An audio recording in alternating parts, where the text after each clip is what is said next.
Saludos amigos, gracias por la amabilidad de la compañía. Soy Cristino del Castillo y este es su programa A Quemarropa. El pasado 29 de marzo se efectuó en Estambul, Turquía, un encuentro de delegaciones de Rusia y Ucrania. El propósito era buscar fórmulas que pudieran poner fin a la guerra que actualmente libran estos dos países. Al final del encuentro, tanto la delegación rusa como la ucraniana se mostraron optimistas. Y por eso mucha gente se pregunta qué tan lejos pudiéramos estar de un entendimiento, de un acuerdo de paz en Ucrania. Hoy nos proponemos darle una respuesta a esta pregunta. Pero antes permítanme echarle un vistazo a lo que se discutió concretamente en el encuentro. Lo más resaltante es que Ucrania llevó una propuesta por escrito con puntos muy bien definidos. Y eso se ha entendido como un avance fundamental. ¿Qué es lo que propone Ucrania? Primero, acepta proclamarse un Estado permanentemente neutral. Se compromete a no producir armas de destrucción masiva, nucleares o biológicas, a no desplegar bases militares y contingentes extranjeros en su territorio. Propone además un esquema de seguridad con garantías internacionales. Esto pasa por la conformación de un grupo de países garantes de la seguridad de Ucrania. Ese grupo estaría compuesto por los 5 miembros del Consejo de Seguridad, o sea, Reino Unido, China, Rusia, Estados Unidos y Francia. Además, pertenecerían al mismo Turquía, Alemania, Canadá, Polonia e Israel. Entonces, estos países se comprometerían a darle respaldo a Ucrania en caso de un ataque militar. Estas garantías de seguridad no se aplicarían al territorio de Crimea y Sebastopol. Naturalmente esto tiene sentido porque Crimea y Sebastopol actualmente albergan fuerzas militares de Rusia. Tampoco se aplicaría a los territorios de Lugansk y Donetsk, las dos repúblicas que se proclamaron independientes en la región del Donbass. Entonces, se propone, además de esto, la discusión en una segunda etapa de las conversaciones sobre el estatus de esos territorios. Y con respecto al caso de Crimea, se plantea un calendario de negociaciones que se agotarían en un plazo de unos 5 años, y eso de 15 años, y eso con el objetivo de definir el estatus jurídico de ese territorio. Entonces, la cuestión de Lugansk y Donetsk queda, como decía, para posteriores, para nuevos encuentros. Eso se discutiría en otro momento. No se pactó un alto el fuego. ¿Qué es lo que nosotros pensamos con respecto a esta propuesta que ha sido recibida con optimismo, repito, por la parte rusa, que ha adelantado su disposición de respetar una eventual adhesión de Ucrania a la Unión Europea? Bueno, lo primero que quiero decir es que no debemos apresurarnos a sacar conclusiones. ¿Por qué? Primero porque a veces el curso de una guerra le impone tareas a la diplomacia. Es el caso, por ejemplo, cuando usted necesita de alguna manera reformular su estrategia en el plano militar,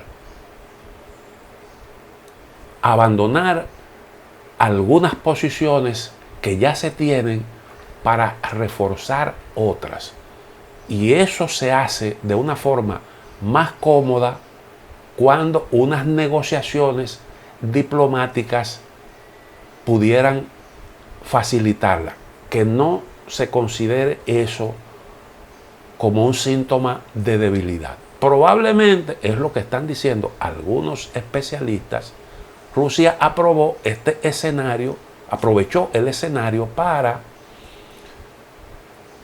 presentar su retirada de las inmediaciones de algunos puntos próximos a la capital de Ucrania, Kiev, como una concesión en el marco del diálogo, cuando en realidad de lo que se trataría sería de reforzar otras posiciones y así estar en un posicionamiento un poco más sólido en el teatro de las operaciones. O vinculado pudiera estar también este movimiento a una reformulación de la estrategia con respecto a Ucrania, a la capital, Kiev, que parece que ha habido un cambio de visión. ¿Por qué? Bueno, porque para usted tomar grandes ciudades sin provocar una gran destrucción y una gran matanza, Rusia tiene capacidad para eso. Usted tendría entonces que renunciar al uso de lo que son los equipos de grueso calibre, las armas de grueso calibre. Renunciar a los bombardeos aéreos, a los ataques con misiles y al uso de los blindados. Porque los blindados, cuando usted no quiere matar gente inocente, su uso es de alcance muy limitado.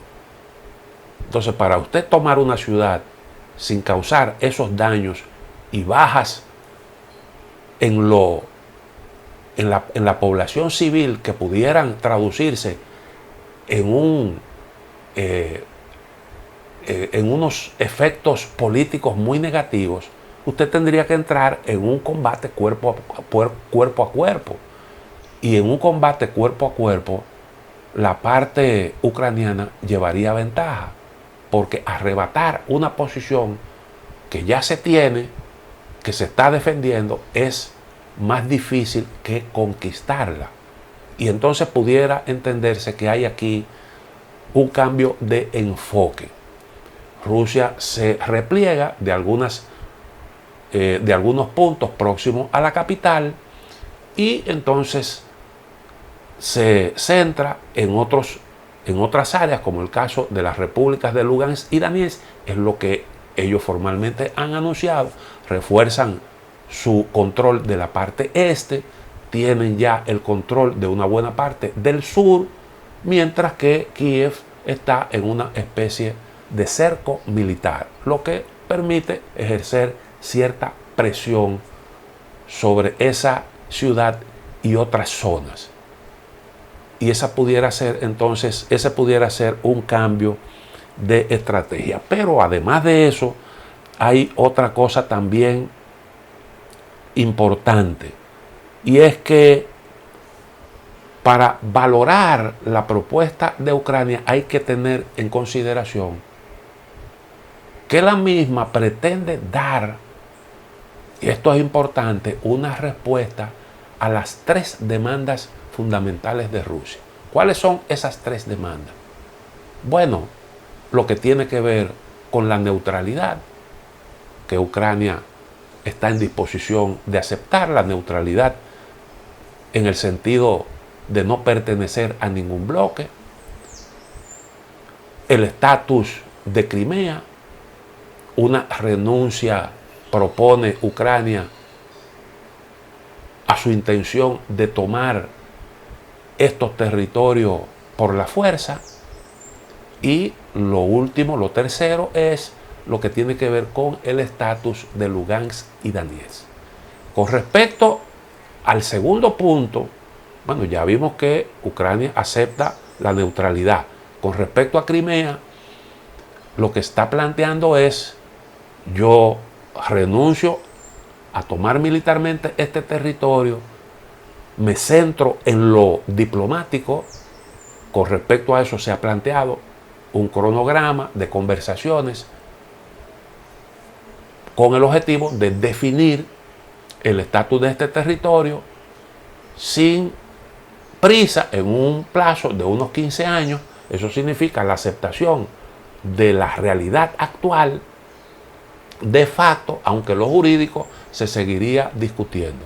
Y con respecto a Lugansk y Donetsk, se advierte también la disposición a hacer algún tipo de concesión, mas no aceptar la independencia. Ellos han dejado claro que ese es un punto no negociable para Ucrania. Lo que tiene que ver con el estatuto jurídico del Donbass, de las repúblicas de Lugansk y Donetsk, es probablemente el asunto más espinoso en estas conversaciones, porque la guerra ha demostrado que para Rusia esa parte tiene una importancia clave, fundamental, porque ayuda a la seguridad de Crimea y Sebastopol. Los rusos han logrado establecer un corredor que conecta el Donbass con Crimea, al tiempo que conserva, que tiene ya en la práctica el control de una parte del territorio del sur de Ucrania. Y entonces ahí las negociaciones se pueden tornar un poco difíciles. Pero indiscutiblemente, como ya he dicho, Ucrania ha dado a demostrar que está en disposición de hacer algunas concesiones. Pudiera ser que acepte lo que se pactó en el acuerdo de Minsk: amplia autonomía, manteniendo esos territorios dentro de la República de Ucrania. Cuando Ucrania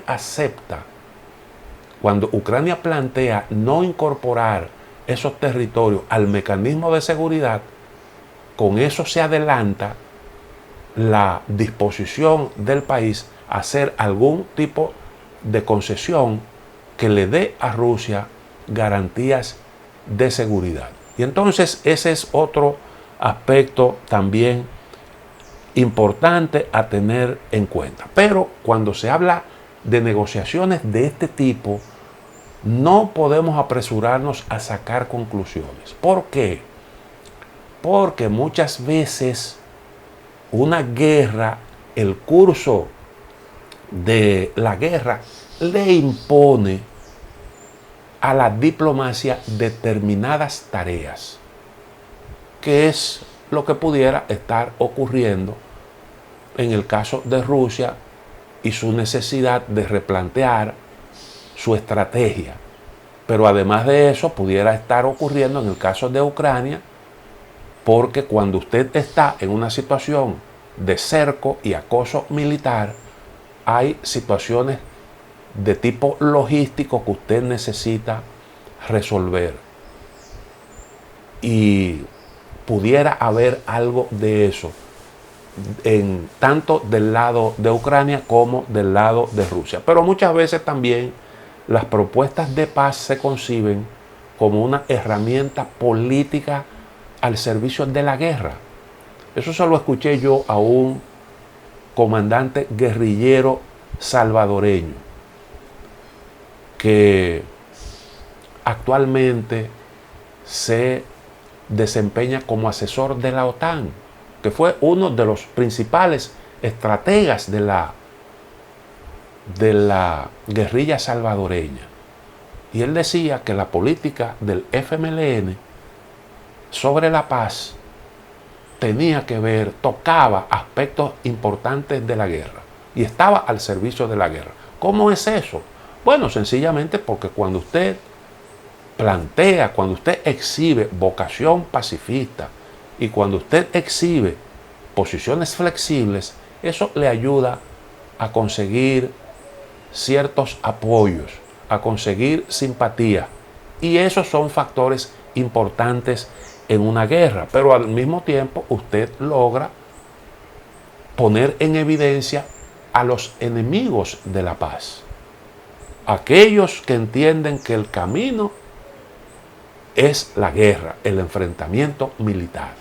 Por eso es que usted ve que muchas veces cualquier planteamiento a favor de la paz nunca se responde en términos negativos, sino de manera positiva. ¿Qué significa eso? Bueno, que usted en principio, lo primero que usted plantea, que usted dice, es nosotros estamos de acuerdo con la paz. Y si tú estás en disposición de ayudar a la paz, yo eso lo celebro. Ahora, entonces yo pongo mis objeciones. Para lograr la paz, yo entiendo que se necesita esto, esto y lo otro. Y muchas veces el que aboga por la opción bélica plantea condiciones poco realistas. Y es así como se responden iniciativas de este tipo. A veces también propuestas de entendimiento esconden un propósito de ganar tiempo para la realización de tareas diversas. Creo que hay algo positivo en todo esto, y es que por primera vez las partes plantean asuntos concretos, particularmente Ucrania, que es quien ha hecho las propuestas más definidas. Antes, ¿qué era lo que había? Bueno, intercambios de ultimátums, de líneas rojas y exhibición de dientes afilados. Eso era lo que teníamos antes de este encuentro. Ahora, pues hay aspectos concretos. Lo del estatuto neutral de Ucrania es algo que ya la propia guerra había definido. ¿Por qué? Bueno, porque lo que se ha visto es que en términos prácticos incorporar a Ucrania a la OTAN es algo imposible. El hecho de que los países amigos de Ucrania no se hayan atrevido a meterse de lleno en este conflicto, lo que sugiere es precisamente eso. Pero de todos modos, que se reconozca es un asunto positivo. Hay cuestiones que son espinosas, como ya dijimos. El asunto del Donbass, por ejemplo, creo que es el más espinoso. Y si habrá algún tipo de arreglo con respecto a esas repúblicas de Lugansk y Donetsk, habría que definir cuál es la extensión territorial, porque hoy la extensión territorial o la extensión del territorio bajo control de los separatistas es mucho más grande que al inicio de la guerra. Entonces este es un aspecto que también se plantea como polémico. El mecanismo de aseguramiento de la paz tiene sus defectos, porque si la OTAN no se ha querido involucrar en la guerra y no se ha atrevido a darle apoyo a Ucrania, suministrándole aviones y otro tipo de armamento para no incomodar a Rusia, entonces uno se pregunta, bueno, pero ¿cómo funcionaría ese mecanismo de garantía de la seguridad de Ucrania? El compromiso de que los países garantes entren en un conflicto en caso de una agresión. Porque lo que se ha puesto en evidencia es que el que tiene armas nucleares, de alguna forma, de alguna forma impone ciertas reglas. Y los países de la OTAN, que tienen también armas nucleares, se han manejado con mucho cuidado para no producir un enfrentamiento que pueda abrirle las puertas a ataques nucleares y a una tercera guerra mundial. Entonces, digo yo que es un defecto que tiene la propia propuesta ucraniana. Pero, en definitiva, es algo que es mucho mejor que usted seguir abogando por la pertenencia a una organización militar que difícilmente convenga en aceptar, con todas las implicaciones que esto tiene. Entonces, en definitiva, hay un avance. Las partes acordaron agotar un calendario de negociaciones de unas 2 semanas. Siguen los contactos por la vía virtual y lo que esperamos es que hayan mayores acercamientos que conduzcan a una paz negociada en Ucrania, que es lo que la gente sensata en el mundo espera que se produzca. Llegamos al final de A Quemarropa. Mañana, Dios mediante, estaremos nuevamente con ustedes.